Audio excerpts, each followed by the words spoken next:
এবার শ্বশুর বাড়ি চলে যাবে। রুহির মন তো তাই ভীষণ খারাপ। মেয়েদের মাথায় সিঁদুর ওঠার পর কত কিছু বদলে যায়। চেনা পরিচিত জায়গাটা ছেড়ে এবার তাকে যেতে হবে শ্বশুর বাড়ি। রাত থেকেই রুহির মন তো ভীষণ খারাপ। হাতে আর একদমই সময় নেই। এবার বোন শ্বশুর বাড়ি চলে যাবে। একদম সকাল সকালে বেরোনোর কথা, তাই দেরি না করে আশীর্বাদ পর্বটা তাড়াতাড়ি সেরে ফেলতে হবে। এই সময় বোঝানোর মতো বা বলার মতো কোনো ভাষাই আমার কাছে ছিল না। সবাই একে একে আশীর্বাদ করছে।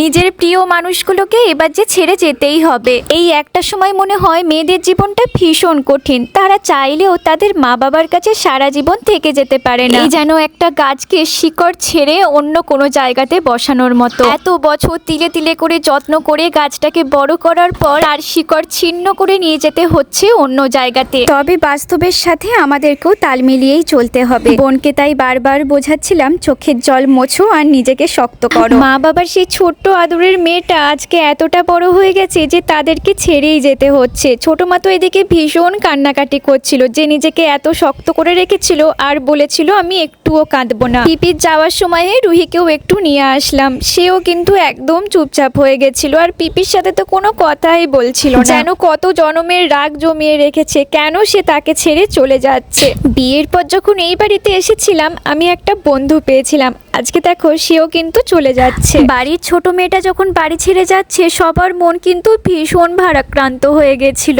অবশেষে মায়ের কোলে কনকাঞ্জলি দিয়ে এবার বিদায়ের পালা। বাড়ির সকলে মিলে তাকে বিদায় জানালাম। তার নতুন সংসারের জন্য অনেক শুভকামনা দিয়ে তাকে বিদায় দিলাম।